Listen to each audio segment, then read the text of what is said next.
You just crossed the state line, and suddenly, flashing blue lights fill your rearview mirror. A state trooper's waving you down. Heart racing, you pull over. What do you say next? Believe me, your answer matters. Welcome to a new state, where the road stretches wide open, and so do the eyes of the troopers patrolling it.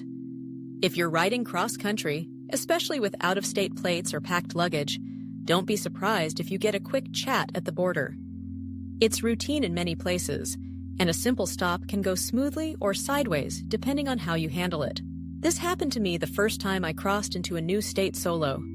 The questions seemed simple, but I quickly learned your answers can either raise red flags or get you waved through with a nod and a smile.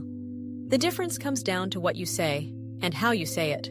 Let's talk about what not to say when a trooper asks, "Where are you headed?" First, avoid saying, "I don't really know." It might sound innocent enough, but to a trooper, that answer can signal you're lost, aimless, or, worst case, up to something suspicious. They're trained to spot uncertainty. Even if your plan is flexible, always have a destination you can mention. Be specific and clear. Second, don't say, "just riding around," or "nowhere really." It's tempting to sound casual, but vague answers can make law enforcement uneasy. They want to hear something concrete. Instead of sounding uncertain, offer a clear, simple plan. For example, "I'm heading to Zion National Park for the weekend," or "just passing through to get to Colorado Springs." These types of answers show you've got a purpose and a route in mind. Third, steer clear of getting defensive or over-explaining.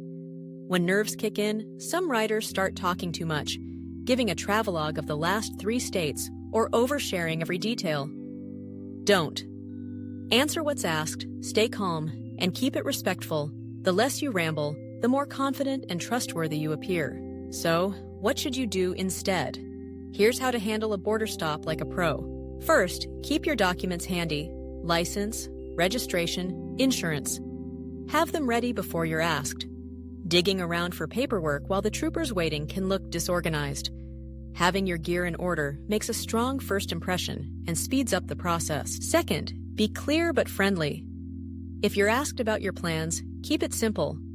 "I'm doing a cross-state ride, heading to XYZ for 2 nights," or "I'm meeting friends in the next town." Confidence in your answer shows you've got nothing to hide and you know where you're going. Third, consider using apps to track your route, like Reaver or Reaver Plus. These apps can show your planned stops and route, which can back up your story if needed.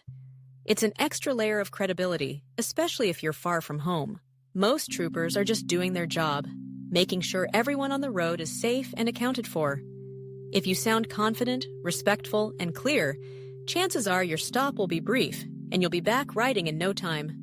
Remember, it's not just what you say, it's how you say it. Play it smart, and you'll keep your ride smooth. Ever been stopped by a trooper at the border? What did they ask you? Share your story in the comments, and don't forget to like and subscribe for more real-world riding tips every week. Safe travels, and keep the rubber side down.